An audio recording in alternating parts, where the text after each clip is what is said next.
सभी संगत को जय माता की।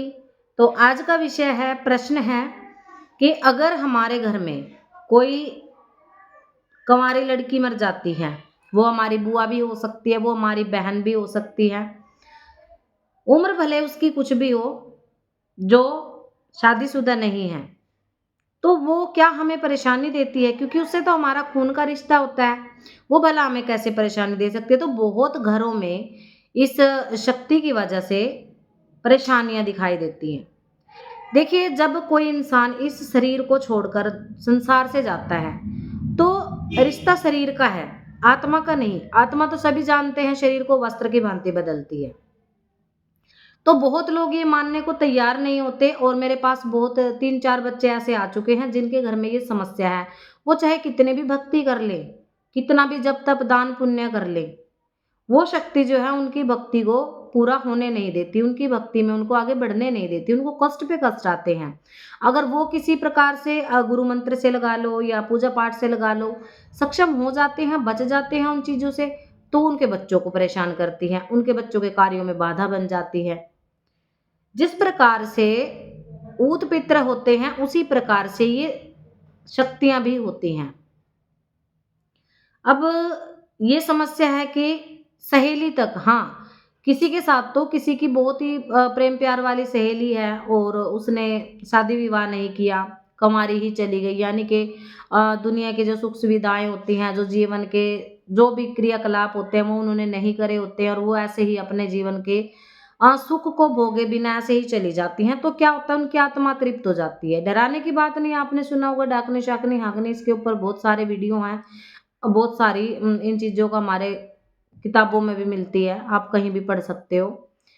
तो इनसे क्या परेशानी होती है और इनको शांत कैसे करें, दोनों चीज़ मैं आपको वीडियो में बताऊँगी, तो वीडियो में अंत तक बने रहें। तो जिस प्रकार से आप सभी जानते हैं कि अगर किसी की बहन की मृत्यु हुई है, तो देखो वो उसी घर का अंश है, उसी घर का वंश है, उसी आपके गोत्र से उत्पन्न हुई है। तो शरीर भले उसने त्याग दिया हो, पर मन की इच्छा जो अधूरी रह गई है, वो अपने घर का त्याग कभी नहीं करती है। और ये जो आत्मा अतृप्त होती है, इनको अगर आप इनके निमित्त कोई भी दान पुण्य नहीं करते हो, तो ये परेशानियां देने लग जाती। कौन सी परेशानी आती है? सबसे पहली बात तो जिस घर की वो बेटी है, वहां पर अगर कोई वधू आ जाए, बहू आ जाए, तो उस बहू का शरीर ये बुरी तरह से जकड़ लेती हैं। क्यों? क्योंकि उस वधू से इनको अपनी सेवा चाहिए, अपने लिए ये लगा लो वस्त्र चाहिए, श्रृंगार चाहिए। जब वो बहू कोई श्रृंगार करती है, जब वो बहू कोई वस्त्र पहनती है या कुछ भी लगा लो खाना खाती है, तो हर चीज़ से उनका जो है मन लालायित होता है, और वो ये आस करती हैं कि जैसे ये स्वयं इन सब चीज़ों का भोग करती है, मुझे भी ये मिले। बहुत सारी मैंने बेटियाँ देखी हैं जो इस समस्या से ग्रस्त हैं। अब बहू भक्ति पूजा में घुस गई, उसने माता की सेवा शुरू कर दी, काली माता की कर दी, शेरों वाली माता की कर दी, पाथरी वाली माता की कर दी, और माता की भक्ति से, कृपा से वो दूर हटने लगी चीज़, तो बहू को शांति मिलने लगी। अब वो क्या करती है, घर में जो उनके बच्चे होते हैं, उनको पकड़ लेती है, उनके शरीर को बिल्कुल ठंडा कर देती है कई बार। कई बार शरीर में ये होता है कि बुखार की तरह रहता है, पर जब आप चेक करवाने जाते हो तो बुखार नहीं आता।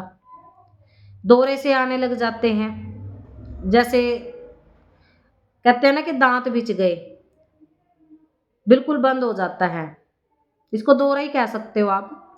और बहुत सारी समस्याएँ, जैसे खून की कमी शरीर में हो जाएगी। अगर आप नौकरी के लिए ट्राई करते हो तो आपको नौकरी नहीं मिलने देगी।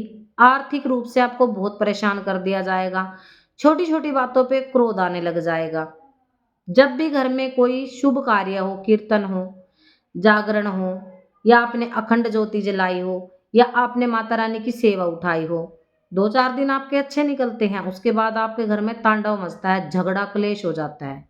आपको पता ही नहीं होता, छोटी-सी बात के ऊपर झगड़ा हो जाता है। वैसे तो देखो, इनको देवी का दर्जा दिया गया है, जो बहन या बेटियाँ गुज़र जाती हैं छोटी उम्र में, उनको देवी माना गया है, यानी कि देवी का उनको दर्जा दिया जाता है। देवी की कैटेगरी में वो पूजित होती हैं। तो समस्याओं की बात हमने कर ली। अब बात करेंगे इनको शांत कैसे किया जाता है। देखिए, उसी गोत्र से वो उत्पन्न हुई हैं। आप ही के कुल की है, आप ही के वंश की है। अगर आप उनकी, मैं ये नहीं कहती कि आप उनकी माता की तरह भोग लगाओ, ना ये विधान है कि उनकी सेवा करो, पर उनके निमित्त आपको दान करना पड़ता है। दान किसको करेंगे? अगर घर की बेटी है, तो घर की बेटी को ही दान दिया जाएगा उसके नाम का, ठीक है? अगर वो शादीशुदा थी, परंतु उसको बच्चे नहीं हुए थे और वो संसार से चली गई, तो उसके लिए आपको, जैसे देवी माँ के लिए आप लाल सूट, श्रृंगार और खाने-पीने की सामग्री, मीठी दान करते हो ना, चढ़ाते हो माँ को, ऐसे ही उसके नाम का आपको दान करना पड़ेगा घर की बेटी को। अब ये भी समस्या है, लोग कहते हैं कि हमारे घर की बेटी ही नहीं है और हमारे घर की बेटियाँ नहीं लेंगी, कहीं उनके ऊपर कोई प्रकोप आ गया तो कहीं उनको कोई परेशानी आ गई, तो ऐसा नहीं होता। देखिए, जो इनके निमित्त दी गई जो सामग्री है उसको धारण करता है ना, ये उसके भी, ये लगा लो कि भाग्य का उदय कर देती हैं, क्योंकि इनको देवी का कैटेगरी में रखा गया है। देवी की तरह, क्योंकि हमारे ही घर की है। जब आपके घर की बेटी जीवित रहती है तब उसका विवाह भी किया जाता है, उसको दान दहेज भी दिया जाता है, उसके जब वो घर में आती है उसकी बहुत अच्छे से आवा-भगत की जाती है ना? सेम उसी प्रकार से मरने के बाद भी उनकी वो इच्छाएँ अधूरी रहती हैं और उसी प्रकार से हमें उनके लिए दान पुण्य करना चाहिए। अब समस्या ये है कि हमारे घर में तो जी दूसरी बेटी ही नहीं है, बुआ भी नहीं है, तो हम किसको दान दें? तो आप किसी भी असमर्थ, जो गरीब हैं, बिल्कुल असमर्थ हैं, श्रृंगार सामग्री नहीं खरीद सकती, पाँव में जूती-चप्पल नहीं खरीद सकती, कोई गरीब औरत, उनको आप सिलवा करके वो कपड़ा दान करें।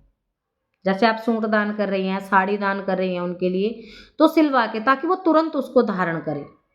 क्योंकि जब उनके नाम का हम दान देते हैं और वो वस्त्र कोई अपने शरीर पर धारण करता है, तो उससे उनकी जो सूक्ष्म आत्मा होती है, उसको शांति मिलती है और उनकी शांति ही हमारे कष्टों का निवारण है। जब तक वो आत्माएँ शांत नहीं होंगी, वो हमें कष्ट पे कष्ट देती रहेंगी, हमारी भक्ति पूरी नहीं होने देंगे, हमारे कुल वंश पे प्रकोप हमेशा उनका बना रहेगा और हम ये सोचते रहेंगे किसी ने करवा दिया। हमारे ऊपर तो कोई क्रिया करता है, हम जब भी भक्ति पूजा करते हैं हमारे घर में कलेश हो जाता है। क्रिया बहुत कम मामलों में होती है, ध्यान रखना। अपने ही घर की शक्तियाँ, प्रेत, पितृ, ऊत पितृ, डाकनी, शाकनी, इनके भी वर्ग होते हैं। एक वीडियो डाला हुआ है हमने, डाकनी शाकनी कैसे कार्य करती हैं और डाकनी शाकनी क्या होती हैं, आप चैनल पे जाके चेक करेंगे। इनके अलग-अलग कैटेगरी होती हैं, जैसे बच्चा होते वक़्त मरी गई को क्या नाम देंगे, और शादी के समय मर गई हो, कोई ज़हर खा के मर गई हो, कोई बीमारी से मर गई है, किसी को गला घोंट के मार दिया गया हो। ऐसा केस भी आया था हमारे पास जिसको गला घोंट के ही मार दिया था। एक केस आया था जिसको दूध में डुबो के मार दिया गया था। और वो बाद में उनका प्रकोप बनी, वो बच्चे विदेश में रहते हैं, उनके पेट में बहुत ही भयंकर गोला दर्द का उठता था। तो जब उनके नाम का दान दिया गया तब जाके उनके घर की बीमारी ठीक हुई। आपकी हर तरह से स्थिति को ये बिगाड़ देती हैं। तो इन सभी समस्याओं से बचने के लिए आपको सूंट, श्रृंगार और खाने की मीठी वस्तु, पाँव में जूती या चप्पल उनके नाम का, जैसे आप स्वयं पहनते हो ऐसा हर 6 महीने में आपको दान करना चाहिए। अगर वो शक्तियाँ किसी के शरीर में रह रही हैं, शीश पे आके बोलती हैं, तो उनके दिन को दो, नहीं तो आप अमावस्या के दिन दे सकते हो। अमावस्या के दिन या पूर्णिमा के दिन उनके नाम का दान आपको ज़रूर करना है। तो ये थी जानकारी, आशा करते हैं पसंद आई होगी सभी को। जय माता की।